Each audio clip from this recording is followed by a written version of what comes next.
Hi, Carolyn with you today. I'm going to do some watercolouring and I'm going to use the collector's edition number 65 Clockwork Cottage. So I'm going to make a small tag and just do some watercolouring with it. So I started off by using VersaFine and stamping onto some watercolour card. Just tap that all over and then we'll stamp onto this piece. Is just an A6 piece. Let me just move those out of the way while we stamp onto here and stamp, pressing relatively hard with the heel of my hand. There we are. So they are quite detailed stamps, and I then cut that into, it's not quite a square, it's I think it was 3 1/4 by 3 1/2 inches, and then I've made it into a tag. Let me move those to one side. I've already cut a piece of black card, with a small margin around the outside. Oh, sorry, you can hear Henry in the background. He's playing with a box. He's trying to get a box that I keep several boxes to package my samples up and send them back to Indigo Blue HQ, and Henry the dog loves to play with the boxes, so you can hear him in the background. So yeah, I've cut this out and left a small margin around the outside. So the colours I'm going to use today, I've got yellow ochre, Rossetti red, 22 karat gold and Viridian blue. And I've put a small amount in my palette and added a little bit of water. So we're just going to watercolour kind of this house. So I'm going to start off with the yellow ochre, add a bit of, and I always have a tissue in my hand as well, just in case I've got too much water on my brush and too much paint, so I can take some off them before I start painting. So I think what we're going to do is do these bits yellow and orange, and having some of the darker areas where the shadows are, and then we'll use the blue for the tiles on the roof and see where we go from there. So we'll start, I think what I'll do first is add a bit of water to the areas that, because I don't really want the colour covering all of it, so we'll just kind of add, I've added water to it, and then I'm just going to add some dots of yellow, and then we'll add some dots of the 22 karat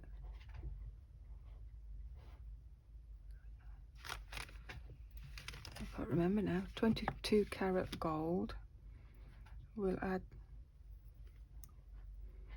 some of that. Let me just move my light down a bit. The reflection is can't quite see the colours, so let's add a bit of See, you can see that. And then we'll add a bit of touch of red. So just add a dot at the top, and that will kind of add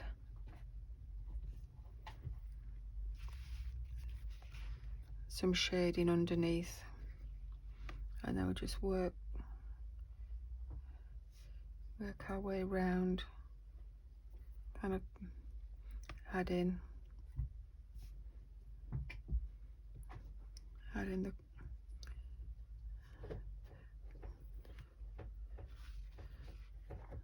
the colours.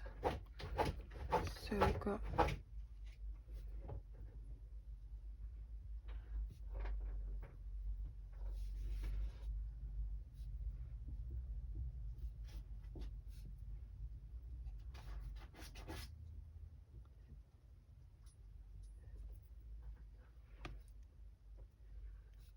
and then kind of go over the areas again with the same colour, and then go over with the orange and then the red, building up. And when these areas over here that I've already done have started to dry a little bit, then you can go in and add a bit more colour to build that colour up and that shading then underneath, kind of where these beams are.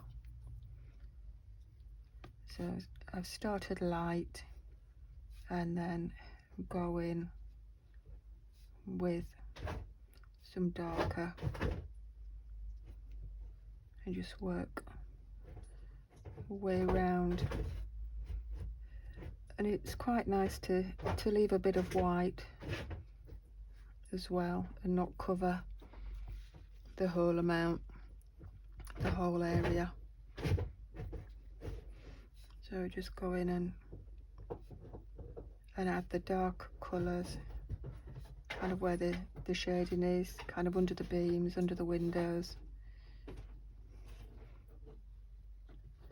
And then build that colour up by adding more layers.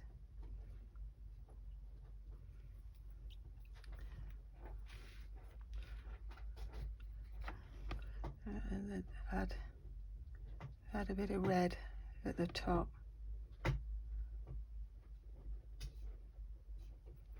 And where the paint's already wet, then it'll start to blend and merge in with the previous colours. Let's add a bit.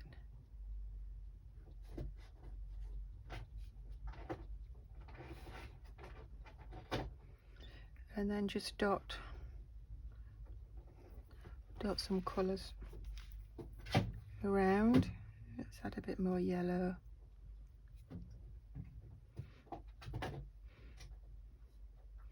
So I think the box is nearly destroyed now. Oh, we've got several boxes.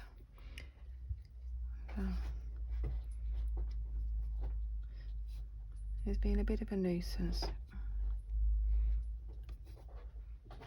When I want a bit of peace and quiet, when I'm doing a video, then it's in the background.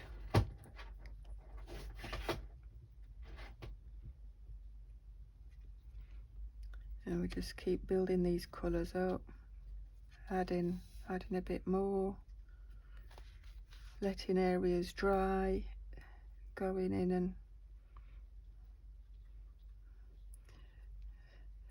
and then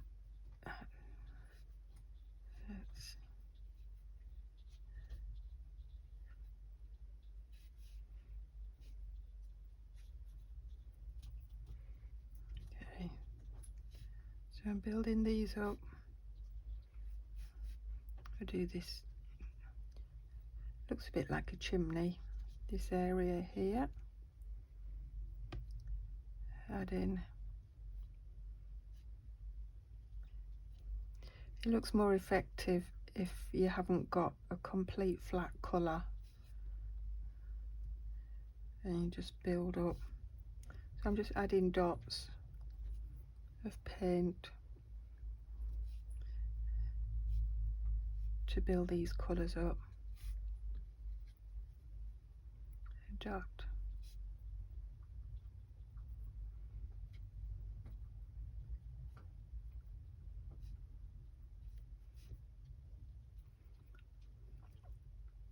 And you can follow the design, and because it has areas where there's a shadow,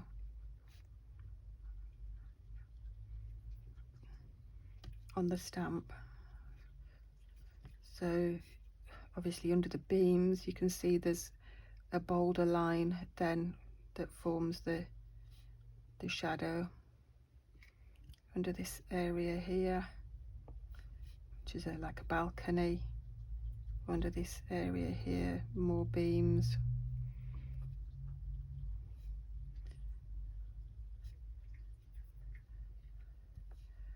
Under this area here, another balcony. I don't know whether you can see the top of my head in this screen. Hopefully not.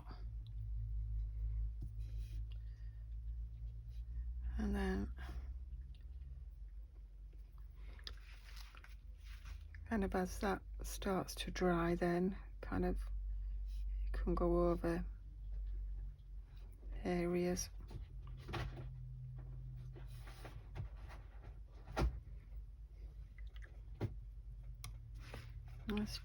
I'll just add some blue so you can, it's more of a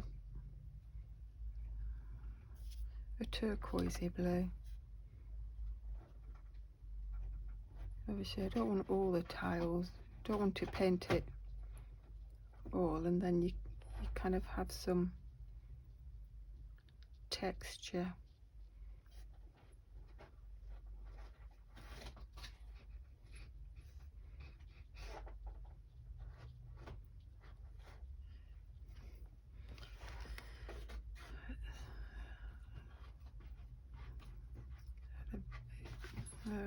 A bit too much water on that, so that's pooling there.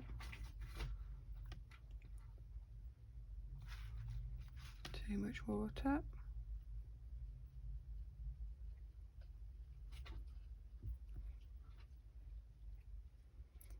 And then to make the colour kind of deeper, you just let it dry and then go over it again, and then there's more intensity of the colour. And so that, happy with that. I just need to add some more,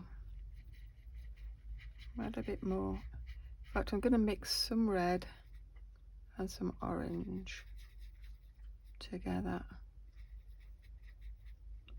It makes, that's just made a deeper orange.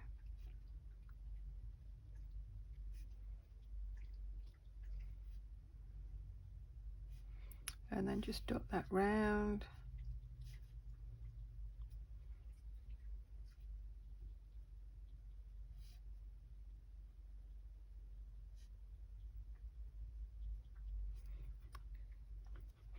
There we are.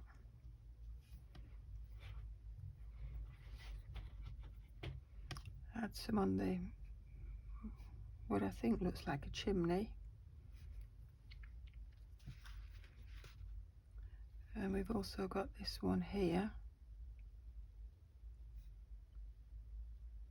Add some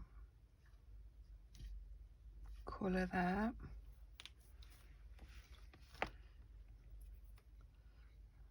Let's add a bit more. Let's see, we've got through these balcony areas here. Add a bit more of the yellow.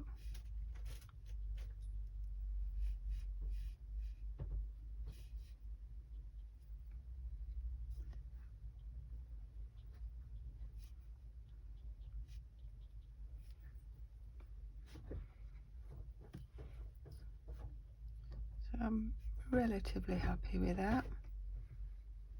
Gonna add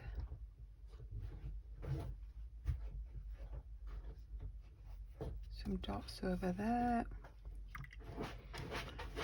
Right, so the beams themselves, we want something quite dark, so this that I added the red and the orange, if we add a bit of the blue, that's made a bit of a dirty green colour. If I add a bit more red,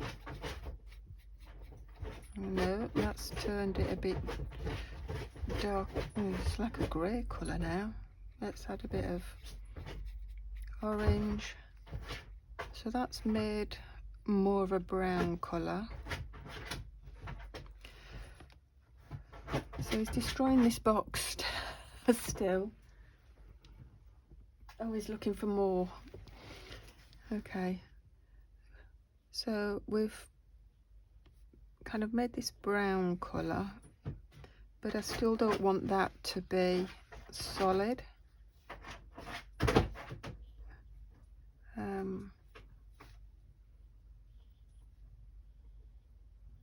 Well, we'll just add a bit of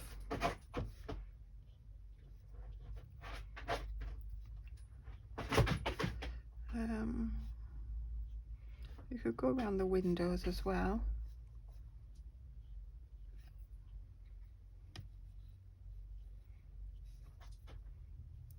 Go around these areas here, this balcony.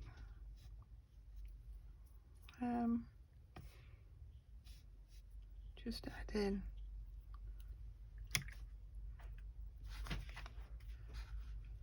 let's see, what else do we need to add? Let's add a bit of yellow to that area there.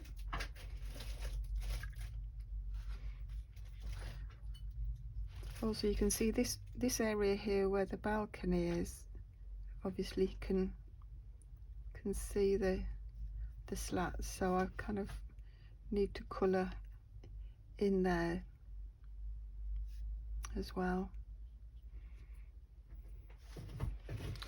So I'm kind of happy with that. So we need to ground that now, so it just doesn't look like it's in thin air.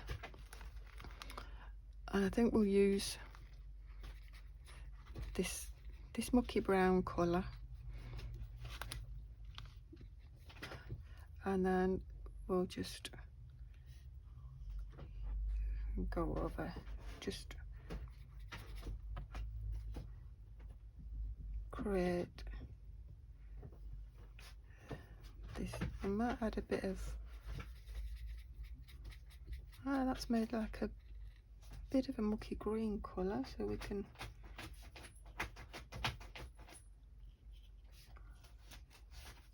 there we are. But let's do a bit of the blue and a bit of the yellow ochre to make a greeny colour.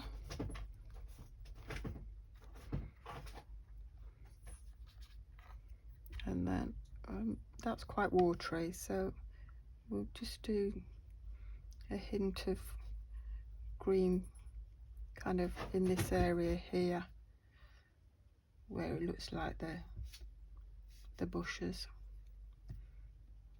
kind of are. You could have, let's build the colour up. There we are. So a quick watercolour. There's my tissue that I used to dab off some of the colour, and then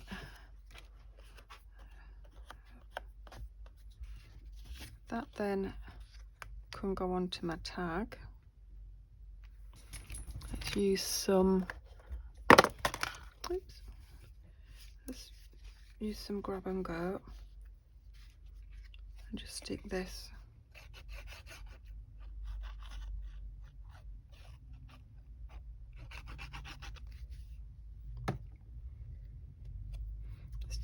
on my tag.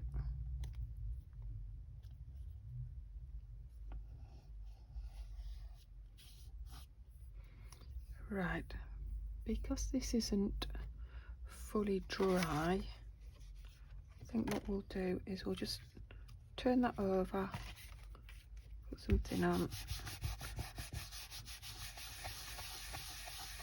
There we are. That's moved slightly from where I had the hole.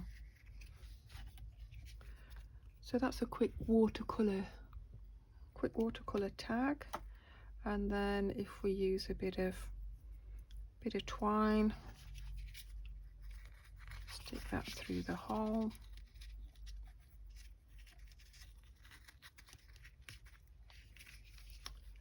And then we can use some little bits of sari silk. So if we get some sari silk, I'll just tie that onto the twine and then push it down.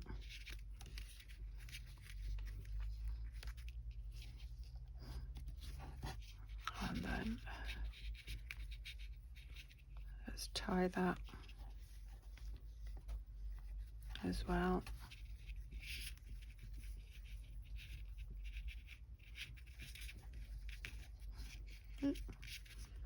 Push that down, and then let's just get some scissors. We cut these off, cut those a bit shorter.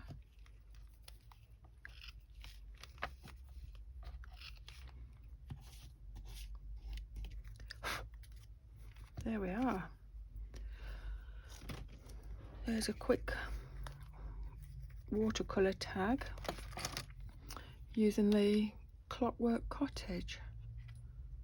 So I hope you like that, and if you do have a go at watercolouring with the translucent paints, do share on the I Love Indigo Blue Facebook page, and thank you for watching. Bye.